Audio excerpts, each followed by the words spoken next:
Ինչ են գրում թերթերը։ Որտեղ է ճշմարտությունը։ Մենք ներկայացնում ենք և վերլուծում։ Դուք տալիս եք ձեր գնահատականը։ Մամուլի տեսություն կամ մամուլի մոնիթորինգ։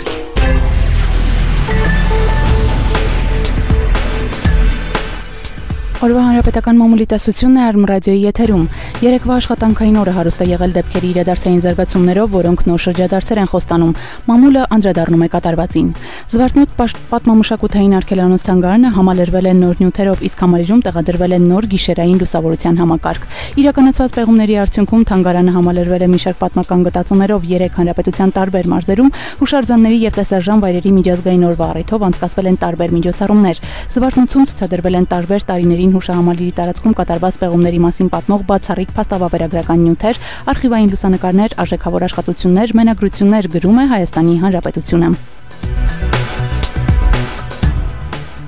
Հուշարձանների եւ տեսարժան վայրերի միջազգային օրվան է անդրադարձել նաեւ Երկիր օրաթերթը։ Հայաստանում օրվա խորհրդին վերաբերող բազմաբնույթ միջոցառումներից բացի տարբեր մակարդակներում խոսվել ու գնահատականներ է տրվել Հայաստանում արկա հուշարձանների եւ տեսարժան վայրերի պահպանման գործին։ Հայաստանում արկա 24500 պատմամշակութային հուշարձաններից 245-ը ըստ մշակույթի նախարարության պատմամշակութային հուշարձանների պահպանության գործակալության պետ Սերժիկ Արաքելյանի համարվում են առավել վտանգված եւ ֆինանսական միջոցների տրամադրման դեպքում հնարավոր է իրականացնել դրանց մասնակի վերականգնումը, գրում է Երկիր օրաթերթը։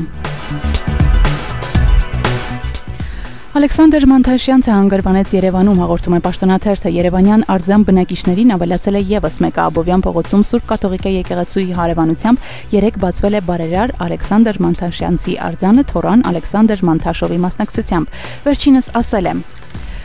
Ես ու որդիս ուզում ենք արտահայտել մեր անսահման խորին շնորհակալությունը այսքան ջերմ ընդունելության համար, հատկապես շնորհակալ ենք Երևանի քաղաքապետին, որ հրավիրելով մեզ Երևան հնարավորություն ընձեռեց ներկա լինել մեր պապի արձանի բացմանը։ Իմ հայրը հաճախ էր հիշում, որ իր հոր նվիրական երազանքն է եղել հայ ժողովրդի բարեկեցությունը, նշեց Ալեքսանդր Մանթաշովը։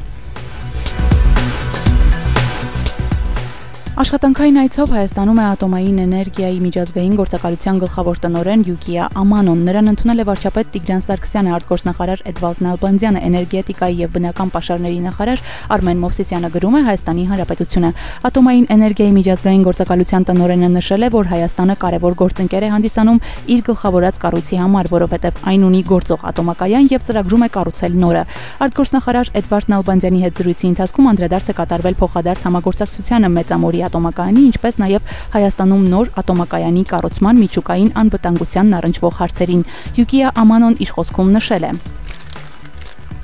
Դուք ծրագրում եք երկարացնել գործող ատոմակայանի գործունեության ժամկետը, այնուհետև կանգնեցնել այն եւ շահագործումից անել։ Բոլոր այս փուլերում մեր գործակալությունը պարտավորված է օժանդակել Հայաստանին այդ աշխատանքները սահուն եւ հարթ կերպով իրականացնելու համար։ Ցանկանում եմ գովեստի խոսքեր հղել ձեր կառավարությանը փորձագիտական խմբին Մեծամորի ատոմակայան հրավիրելու եւ այդ աշխատանքների հաշվետվությունը անդամ բոլոր երկրներին հասանելի դարձնելու համար, ասել է Յուկիա Ամանոն։ Միայնակ քարոզարշավի 2 բացատրություն։ ՀՀԿ պատգամավոր Արտակ Զաքարյանից ազգը հետաքրքրվել է, ունի բացատրություն, թե ինչու է Սերժ Սարգսյանը միայնակ առանց ՀՀԿ-ի հայտնի գործիչների հանդիպում ընտրողների հետ, ինչինի պատասխան Զաքարյանն ասել է. Քարոզարշավն իրականացում է կուսակցության նախագահի ղեկավարությամբ, սա նաև հասարակության հետ շփվելու լավ առիթ է։ Դա նաև ընտրողի համար հնարավորություն է երկրի եւ կուսակցության նախագահի հետ քննարկելու ամենատարբեր տեղական եւ գլոբալ նշանակության հիմնախնդիրներ։ Սակայն նույն հարցի վերաբերյալ բոլորովին այլ պատասխան ունի քաղտեխնոլոգ Կարեն Քոչարյանը, որը նշում է, որ ոչ միայն ՀՀԿ-ի, այլև մյուս կուսակցությունների քարոզարշավը այնպես է կազմակերպված, որ իր խոսքով ցցում են լիդերները։ Մեջբերեմ Միայնակ քարոզարշավ տանում է նաև Ռաֆի Հովանիսյանը, նշել է Կարեն Քոչարյանը։ Գագիկ Սարոկյանը, Լևոն Տեր-Պետրոսյանը, որոնց ռեալ քարոզարշավը կառուցվում է մեկ անձի վրա, տպավորություն է, որ սա նախագահական ընտրությունների քաստինգ է ավելի շատ, քան ազգային ժողովի ընտրությունների։ Հայ ազգային կոնգրեսի անդամ թիվ 7 ընտրատարածքում ազգային ժողովի պատգամավոր տեխնացու Նիկոլ Փաշինյանը շարունակում է իր նախընտրական այցերը թիվ 7 ընտրատարածքում, որի ժամանակ հասարակական նամակներ է բաժանում ընտրողներին։ Հայկական ժամանակը գրում է. 3 նույնպես Շերամի փողոցի բակերից մեկում Սամվել Ալեքսանյանի մարդիկ փորձել են արգելակել քարոզարշավը, ինչը չի ստացվել եւ Փաշինյանը մոտ 1.5 ժամ երթ է արել Շերամի շենքերի բակերում։ Դրանից հետո Փաշինյանը այցելել է Սիլիկյան թաղամաս եւ նրա թիմի տեսախցիկները արձանագրել են, թե ինչպես շուրջ 60 ավտոմեքենաներով տարեց կանայք եւ երիտասարդ տղամարդիկ են տեղափոխվում քարոզչությունը խոչընդոտելու։ Կանանցից ոմանց ձեռքին եղել են թափանցիկ տոպրակներ, որոնց մեջ 2-ական խաչապուրի։ Թեմայի վերաբերյալ ուշագրավ է 168 ժամի հրապարակումը։ Ես պայքարում եմ ոչ թե ինչ-որ մեկի դեմ, այլ ընտրողների վստահությունը ստանալու համար, իսկ ՀԱԿ-ը կարծում եմ կոնկրետ այս ընտրատարածքում գործում է երկակի չափանիշներով, ինչը ազդում է նրա նկատմամբ մարդկանց վերաբերմունքի վրա։ Մեր թղթակցի հետ զրույցում ասել է Երևանի թիվ 10 ընտրատարածքում падգամավորության տեխնացու անկուսակցական Գագիկ Շահնազարյանը, ավելացնելով. ՀԱԿ-ը միշտ պայքարել է իշխանության եւ բիզնեսի սերտաճման դեմ։ 2010 թվականից սկսած երկխոսության ժամանակ իշխանության ոչ լեգիտիմությունը ապացուցելու համար հրապարակվեց ավելի քան 70 գործարար падգամավորների ցուցակ։ Հիմա փաստորեն պաշտոնապես պաշտպանում է գործարար տեխնացուի, այսինքն համաժողովրդական պայքարը հասցվեց քաղաքական կոնյունկտուրային համարվելուն, սկզբունքներից հրաժարվելու դիրքորոշմանը։ Երեք ընտրությունների ընթացքը վերահսկող միասնական հանրային շտաբի հերթական նիստի ժամանակ ՀԱԿ համակարգող Լևոն Զուրաբյանը հայտարարել է. «Մենք ժառանգության ստորագրությունը ավելի ենք հարգում, քան իրենք»։ 168 ժամը գրում է. Երկու շաբաթ առաջ ժառանգության փոխնախագահ Ռուբեն Հակոբյանը ՀՅԴ-ի, ԲՀԿ-ի եւ ՀԱԿ-ի ներկայացուցիչների հետ ստորագրել էր այդ շտաբի ստեղծման համաձայնագրի տակ, սակայն հետո հայտարարել էր, թե իրենք կմասնակցեն դրա աշխատանքներին այն պայմանով, որ փաստաթուղթը ստորագրեն այդ կուսակցությունների առաջին դեմքերը։ Երեք ժառանգությունը չէր մասնակցում այդ շտաբի նիստին։ Տեղյակ էլ չեմ, այդ շտաբը գործում է, թե ոչ, իր կողմից երեք հայտարարել է Հակոբյանը։ 368 ժամի թղթակցի հետ զրույցում ՀՀԿ փոխնախագահ Ռազմիկ Զոհրաբյանը անդրադառնալով նախկին արտգործնախարար ԲՀԿ համամասնական ցուցակի երկրորդ համարը զբաղեցնող Վարդան Օսկանյանի հայտարարությանը, թե կոալիցիան ձևական է եղել, ասել է.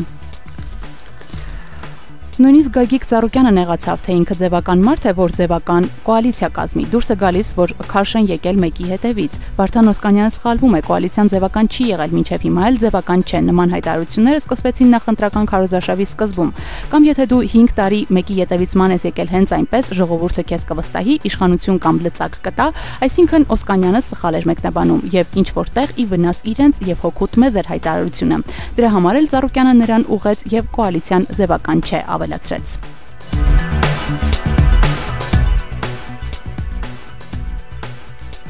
Հայոց աշխարհը գրում է. երեք նախընտրական քարոզարշավի 10-րդ օրը Բարգավաճ Հայաստան կուսակցության առաջնորդ Գագիկ Ծառուկյանը քարոզչական խմբի հետ միասին այցելեց Շիրակի եւ Արագածոտնի մարզեր եւ հանդիպումներ ունեցավ Արթիկ, Մարալիկ, Թալին եւ Բազմաբերդ համայնքների բնակչության հետ։ Ինչպես ամենուր երեք էլ նշված քաղաքների ու ավանների հրապարակներում մեծ բազմություն էր հավաքվել լսելու Գագիկ Ծառուկյանին։ Բոլոր հանդիպումների ավարտից հետո ԲՀԿ առաջնորդին դժվարությամբ էր հաջողվում հասնել իր մեքենային, քանի որ բեմահարտակից իջնելուց հետո մարդիկ անմիջապես շրջապատում էին նրան, ցանկանում առանձին զրուցել նրա հետ։ Ես ուզում եմ, որ երկրի ու ժողովրդի ապագան լավը լինի, հայտարարել է Գագիկ Ծառուկյանը։ Գալիք խորհրդարանական ընտրությունների քարոզարշավի եռուն ընթացքին է անդրադառնում Առավոտի խմբագրականը։ Երեք Գելապի հրապարակած սոցիոլոգիական հարցման տվյալները տարօրինակ կերպով լայն արձագանք չեն գտել քաղաքական ուժերի կողմից, կամ արդյունքները բոլորին ձեռնտու են, կամ էլ ձեռնտու չլինելով հանդերձ արժանահավան են թվում։ Այդ արդյունքներից մասնավորապես պարզ է դառնում, որ բացի երեք մանր կուսակցություններից, որոնք շատերի կարծիքով ներդրվել են իշխանությունների կողմից, ՀԱԿ-ի մասին փիս-փիս բաներ ասելու համար, մնացած քաղաքական ուժերը կարող են պայքարել ազգային ժողովում հայտնվելու համար։ Ըստ այդմ հարցման Պրեմիեր լիգայում են, ինչպես եւ սպասվում էր, ՀՀԿ-ն եւ ԲՀԿ-ն։ Թերևս ապարատային կազմակերպչական եւ նյութական մակարդակով նրանց միջև պայքար է ընթանում, բայց արտաքուստ համենայն դեպս նրանք իրար դեմ չեն խոսում։ Ընդ որում ԲՀԿ-ն շահեկան վիճակում է նաեւ այն պատճառով, որ նրա դեմ չի խոսում նաեւ ՀԱԿ-ը, որոշակի հույսեր է կապում այս կուսակցության հետ։ Հարցման տվյալներով երկրորդ էշելոնի կուսակցությունները հիմնականում ընդդիմադիր են, բնականաբար նրանք քարոզում են հիմնական իշխանության դեմ, ընդ որում ՀԱԿ-ը ճիշտ այն բառապաշարով, ինչպես 90-ականներին Հույդան, ԱԺՄ-ն, ՍԻՄ-ը եւ մնացածները քարոզում էին ՀՀՇ-ի դեմ՝ երիտուրքեր, թալանչիներ, սրիկաներ, հանցագործներ եւ այլն։ Այսօրվա դաշնակցության քննադատությունը ավելի սոլիդ է, չգիտեմ, թե որ ճանապարհն է ավելի արդյունավետ, բայց հաստատ կարող եմ ասել, արդյունավետ չէ ՀԱԿ-ի, Հույդայի եւ Ժառանգության իրար դեմ քարոզելը եւ իշխանությանը ծախելու ակնարկներ անելը։ Ռեկտորն ու նախարարը կհանդիպեն դատարանում, գրում է Ազգորաթերթը։ Երեք Բրյուսովի անվան լեզվաբանական համալսարանի մի խումբ ուսանողներ հավաքվել են կրթության եւ գիտության նախարարության շենքի դիմաց եւ իրենց բողոքը հայտնել կրթության եւ գիտության նախարար Արմեն Աշոտյանի ընդունած ռեկտորին աշխատանքից ազատելու որոշման վերաբերյալ։ Ուսանողները հայտարարել են չկա Զոլյան, չկա Բրյուսով։ Ազգը գրում է. Առաջին նկատողությունը ինձ տրվեց, որովհետև որպես Եվրոխորհրդի փորձագետ պարտավոր էի մասնակցել համապատասխան կոմիտեի աշխատանքներին եւ գնացել էի երկրից։ Կառավարությունը իրավունք չունի միջամտելու փորձագետի աշխատանքներին։ Եվրոխորհրդում քննարկվում է այս դեպքը, որովհետև անհասկանալի է, թե ինչպես Եվրոխորհրդի փորձագետին իր աշխատանքը պատշաճ կատարելու համար կարելի է ազատել աշխատանքից։ Վստահ եմ, Եվրոխորհրդարանը խիստ կարձագանքի։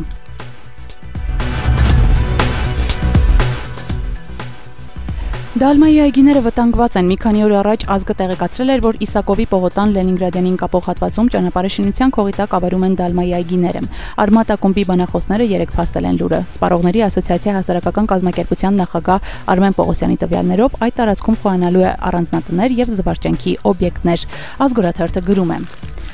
Դալմա սոնամշակութային հիմնադրամի նախագահ Ռուզան Ղազարյանը տեղեկացնում է, որ դեռ 2009-ի հոկտեմբերին Դալմա մոլ կազմակերպությունն արեց շնորհանդեսը Հայաստանի ամենախոշոր զվարճանքի կենտրոնի շինարարության, բնականաբար ճանապարհը, որի կառուցման մասին խոսվում է, պետք է սպասարկի ամենամեծ զվարճանքի կենտրոնին, որն ներառելու է սրճարաններ, խանութներ, կինոթատրոններ, եւ ճանապարհի կողքից կառուցվող ընկերությունը առևտրի կենտրոնների եւ խանութների համար ստանալու է հողատարածքներ, որոնք դեռևս մասն են կազմում Դալմայի այգիների։ Բանախոսների ընդհանրական ձևակերպմամբ նշված տարածքում կառուցվելու է էլիտար թաղամաս, որոնք են կառուցապատող ընկերությունները եւ քանիսն են դրանք։ Ռուզան Ղազարյանը պատասխանում է, դեռևս մեկի անունն է հայտնի՝ Սահակյան շին կազմակերպությանը, որը շինարարական աշխատանքներ է կատարում Ջրանցքի մոտակայքում։ Հետագա զարգացումները ցույց կտան, թե ինչ ճակատագիր է սպասվում Դալմայի այգիներին եւ արդյոք կպահպանվեն ներկայիս կանաչ տարածքները։ Այնուամենայնիվ շատ բան կախված է եւ լայն հանրության արձագանքից, գրում է Ազգ օրաթերթը։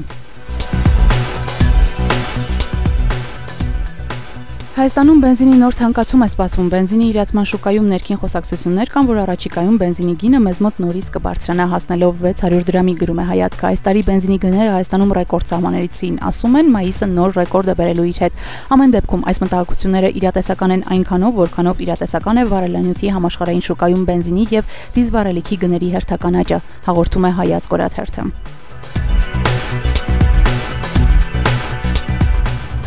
Հայկական ժամանակն էլ գրում է, որ դրամի արժեզրկումը արդեն տագնապալի տեմպեր է ստանում։ Երեկ Հայաստանի Հանրապետության ֆոնդային բորսայում 1 դոլարի միջին կշռված գինը կազմել է 393 դրամ 75 լումա, ընդամենը մեկ շաբաթ առաջ 1 դոլարը ֆոնդային բորսայում 392 դրամ 45 լումա էր։ Թերթը գրում է. առաջին հայացքից դրամի աննշան թվացող այսպիսի արժեզրկումը իրականում չի մտնում կառավարության եւ կենտրոնական բանկի պլանների մեջ։ Սա հանգեցնելու է հազիվ զսպվող գնաճի խթանմանը։ Բացի այդ, ուշագրավ է, որ դրամը արժեզրկում է մասնավորապես տրանսֆերտների աճի ֆոնին։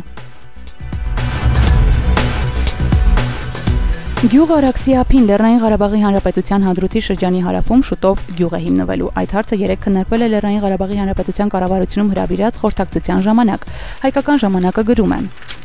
Գյուղի եւ գյուղտնտեսության աջակցության հիմնադրամի միջոցով կստեղծվի յուրօրինակ բանվորական թաղամաս, որտեղ ժամանակավորապես կբնակվեն նրանք, ովքեր տնտեսություն են հիմնադրելու Արաքսի Ջրանցքի ափին, իսկ պետությունը օգնելու է գյուղատնտեսական տեխնիկայի, սերմացուի, պարարտանյութերի տրամադրմամբ, ինչպես նաեւ կեցության պայմանների եւ տրանսպորտային կապի ապահովմամբ։ Նոր գյուղ տեղափոխվելու ցանկություն է հայտնել 15 ընտանիք։ Օրվա մամուլի հրապարակումների մասին այս ժամի համար այսքանը։ Ինչ են գրում թերթերը։ Որտեղ է ճշմարտությունը։